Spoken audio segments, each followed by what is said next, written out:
Welcome to The Debate. Today we are diving into a brief but highly provocative audio excerpt that's circulating right now. It's titled Growth from Player to Piece.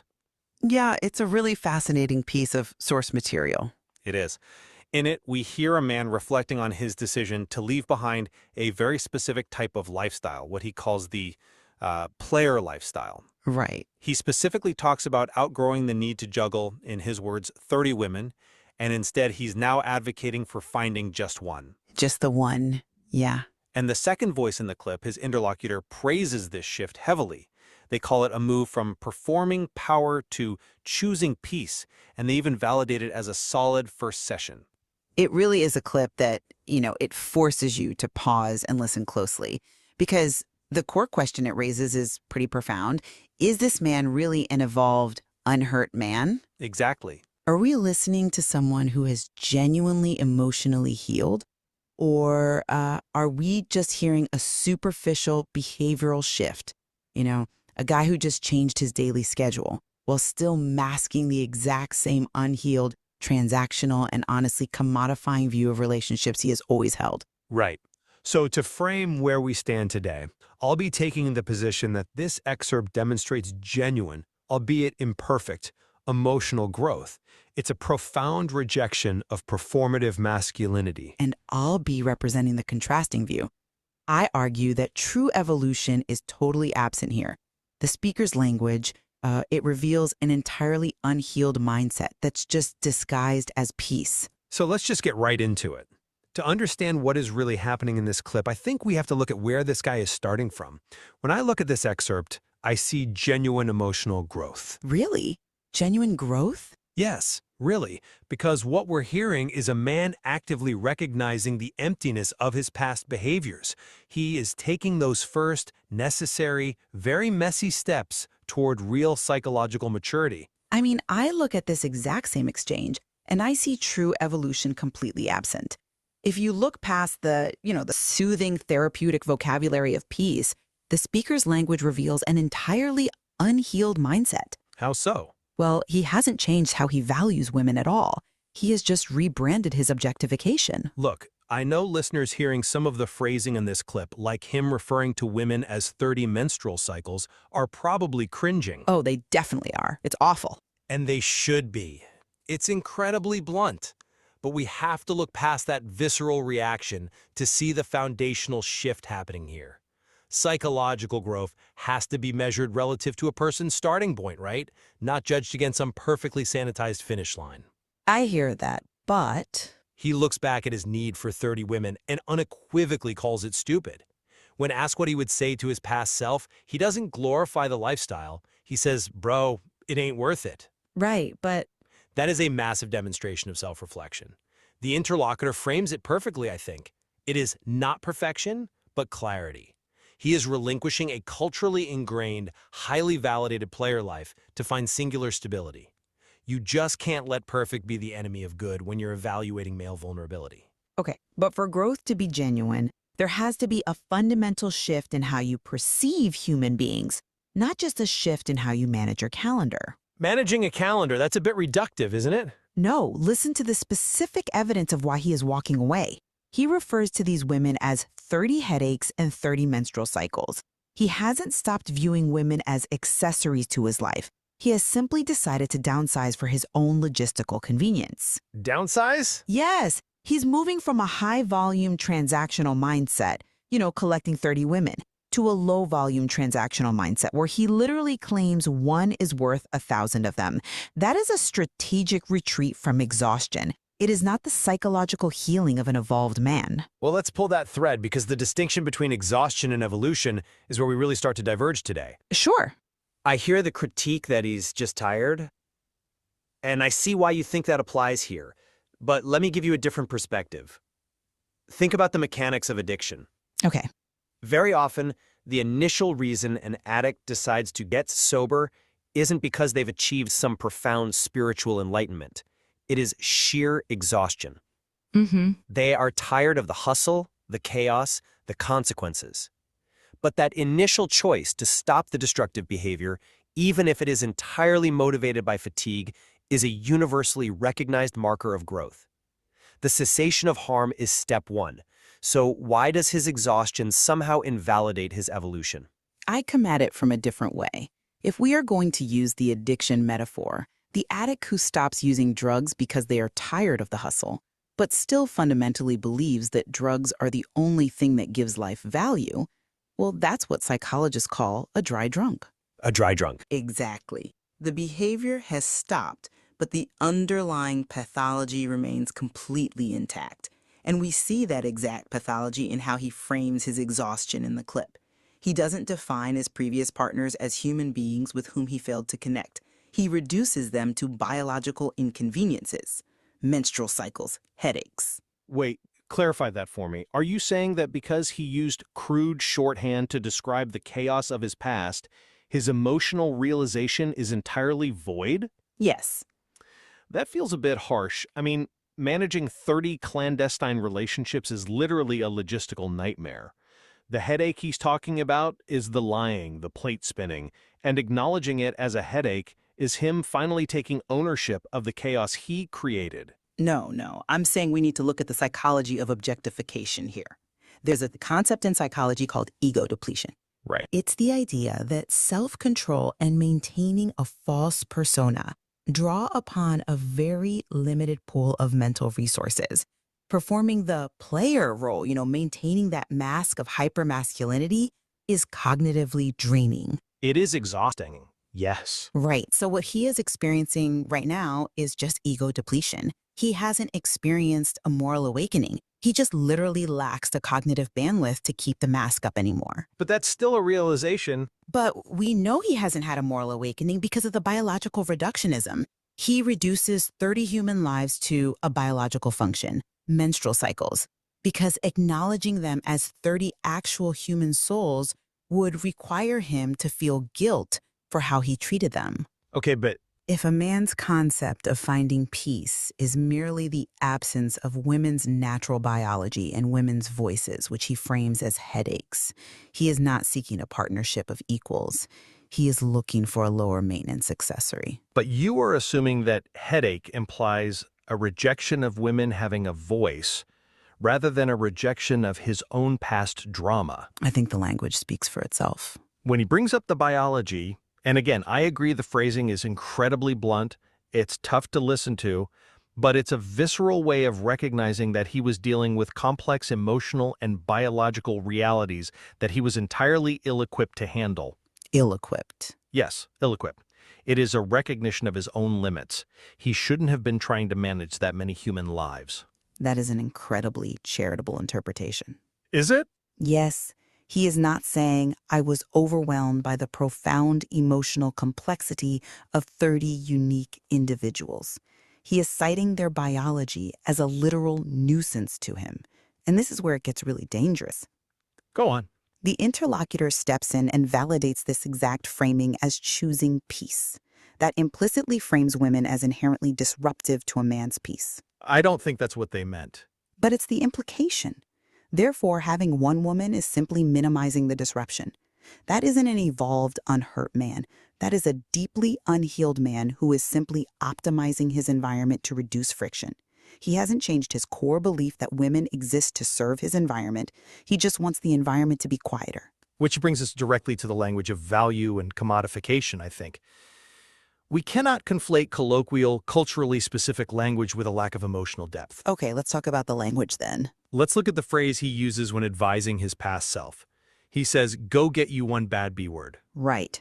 We have to look at what that phrase actually signifies in modern cultural lexicons. In many spaces, that phrase is a term of immense reverence. Reverence. Yes, reverence. It denotes a high-value, singular partner who commands respect, who has her own agency, and who is an absolute equal. It is his vernacular for committing to a true partnership. And the interlocutor hears this and immediately understands the sentiment underneath the rough language, calling the shift righteous, rich, and rare.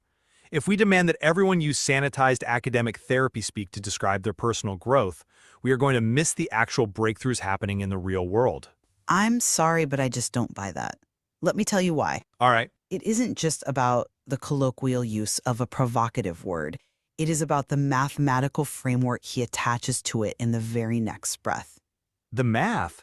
Yes, he says, because one is worth 1,000 of them. Look at the operative word there, worth, and look at the mathematical ratio, 1 to 1,000. It's an expression. It's an exchange rate. We are looking at a classic scarcity versus abundance commodity mindset. An emotionally evolved, unhurt man evaluates a partner based on her individual humanity, her unique soul, her specific connection to him. He does not evaluate her by applying a conversion metric. You're calling it an exchange rate, but isn't that just hyperbole? I mean, when someone says you're 1 in a million, we don't accuse them of statistically reducing humanity to a bell curve. That's different. How is it different? Worth 1,000 of them is poetry. It's not accounting. It is a hyperbolic expression of singular devotion. It will be poetry if it wasn't attached to his previous framing of the 30 women as biological headaches. When you put it all together, it's a psychological mechanism. Which one? It's a variation of the Madonna whore complex, where a man splits women into 2 distinct categories, the many meaningless, interchangeable ones and the one pure, valuable one who saves him. Okay, that's a leap. Is it? He is still treating relationships like a vending machine. He's just changed the currency. He has shifted from being a wholesale buyer to a luxury buyer. A luxury buyer? Yes. He used to want a warehouse full of cheap products to boost his ego, and now he wants one premium, luxury product to provide him with peace. But the cognitive framework of commodification remains completely undisturbed. I think the luxury buyer metaphor is clever, but it completely misses the emotional weight of his realization. I don't think it misses it at all. It does, because he is actively telling his past self that the old currency, the player lifestyle, ain't worth it. He is rejecting the old economy entirely. You are asking for a man to instantaneously adopt a flawless psychological framework the very moment he decides to change his life. Not flawless. But you are, and I'm not convinced by that line of reasoning, because demanding immediate psychological perfection actually stifles the very growth we want to see. I'm not demanding perfection. I'm demanding basic humanization. But look at where he is starting. If his first realization has to include a comprehensive apology to the 30 women and a flawlessly articulated feminist critique of his past actions, you're going to shut down the vulnerability required to get to the next level. Vulnerability? Yes. This is why the interlocutor's role in this audio is so vital. The interlocutor says, "That sounds like a solid first session." A first session. Right. They are explicitly acknowledging that this is the beginning of the work, not the end. The interlocutor validates that it is not perfection, but clarity. When someone is just stepping out of a deeply entrenched, toxic lifestyle, recognizing their own behavior as stupid is the necessary entry point. If you hit them over the head with the fact that their vocabulary isn't perfectly healed, they will never do session 2, session 10, or session 50. That's a compelling argument. But have you considered the danger of the interlocutor's incredibly low bar? Low bar. Yes.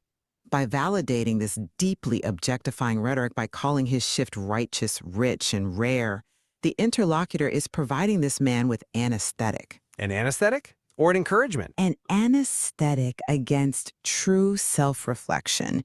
When the interlocutor praises him for this clarity, they are rubber stamping his transactional mindset. It's in-group validation, men validating other men for doing the absolute bare minimum of monogamy. Bare minimum. Yes, bare minimum. If a man believes he has already reached the promised land of peace simply by cutting down his roster and finding one woman to absorb all his needs, he is never going to look deeper at the psychological wounds that made him want 30 women in the first place. I disagree. He leaves his core wounds completely untouched because society, represented by the interlocutor here, is giving him a standing ovation. We are grading men on a curve that is so generous, it actively prevents them from becoming the evolved, unhurt men they claim to be. I strongly disagree that it's a standing ovation for the bare minimum. You are underestimating the sociology of the player lifestyle and how difficult it is to walk away from a system that actively rewards you for toxic behavior. Rewards you?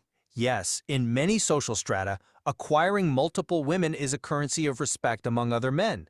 A man choosing monogamy and openly telling his peers that the player lifestyle is stupid is an act of social rebellion. Social rebellion? It is. It is a literal loss of status. The interlocutor calls it rare for a reason. It is rare for a man to voluntarily relinquish the performance of power. When the interlocutor says righteous, rich, and rare, they are reinforcing the courage it takes to step away from the crowd. Courage. The speaker is advising his past self, which shows an integration of his past mistakes into his current identity. He isn't hiding from who he was, he is confronting it. That is the very definition of psychological clarity. But confronting it requires examining the harm done. He says it wasn't worth it. I return to the language of how he describes the past. If you listen closely to the clip, he never once expresses remorse for how he treated those 30 women.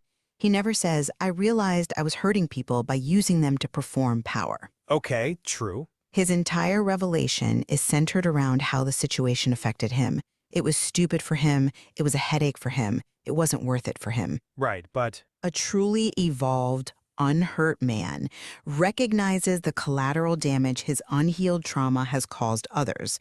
This speaker is entirely insulated in his own ego. The one bad B word he seeks is valued because she provides him with peace, not because he is now capable of providing her with an evolved mutual partnership. I think you're I expecting... think transaction is still, what can this woman do for my internal state? Until he dismantles the idea that women are commodities whose value is determined by how little they inconvenience him, he is fundamentally the same player he always was, just operating on a micro scale instead of a macro one. But you have to allow people the grace to be in transition. He literally states, I'm grateful for growth. He recognizes that a change is occurring. The fact that he frames it as moving from performing power to choosing peace shows a high level of self-awareness. Self-awareness of his fatigue, maybe. No, he understands that his past actions were a performance. A performance for whom? For society, for other men. By stepping out of that performance, he is dropping the mask. Yes, the face underneath the mask might still have some dirt on it. A lot of dirt. Fine, a lot of dirt. The language might be crude and the metaphors might sound like a commodity trader. But the mask is off, and the interlocutor recognizes this raw, unpolished honesty as just the truth. We have to create space for men to express their messy, imperfect growth without immediately disqualifying them because their vernacular isn't perfectly polished. There is a vast difference between messy, imperfect growth and a fundamental refusal to grant humanity to the opposite sex. Refusal is a strong word. The mask hasn't been taken off, it has just been painted a different color. The mask used to say player, and now it says peaceful monogamist, but the eyes looking through the holes still view women as objects to be managed. I just don't see it that way. The danger of this audio excerpt, and the reason it is so important that we scrutinize it deeply, is that it packages unhealed behavior in the soothing wrapper of therapeutic triumph. It teaches listeners that as long as you reduce the quantity of the people you are objectifying, you are somehow undergoing spiritual growth. Which brings us to a really fascinating place to summarize our positions today, because the divergence here is incredibly stark. It really is. Throughout this discussion, I have maintained that what we are witnessing in this audio excerpt is a substantive, measurable evolution. This man has recognized the superficiality and the exhausting burden of performative masculinity. By advising his past self to abandon the player lifestyle, and by openly declaring that it ain't worth it, he is demonstrating a genuine vector of growth. I argue that we must allow for the first session of healing to be rough around the edges.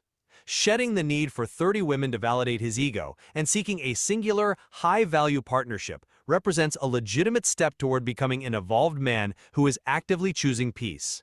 And I maintain that true healing requires the complete dismantling of those transactional paradigms, not just, adjusting the volume of the transactions. Right. The speaker's continued reliance on reducing 30 human beings to biological nuisances and his use of a mathematical exchange rate to value his current partner proves that his internal emotional structure remains unchanged. He has simply retreated into a lower energy version of it because of ego depletion.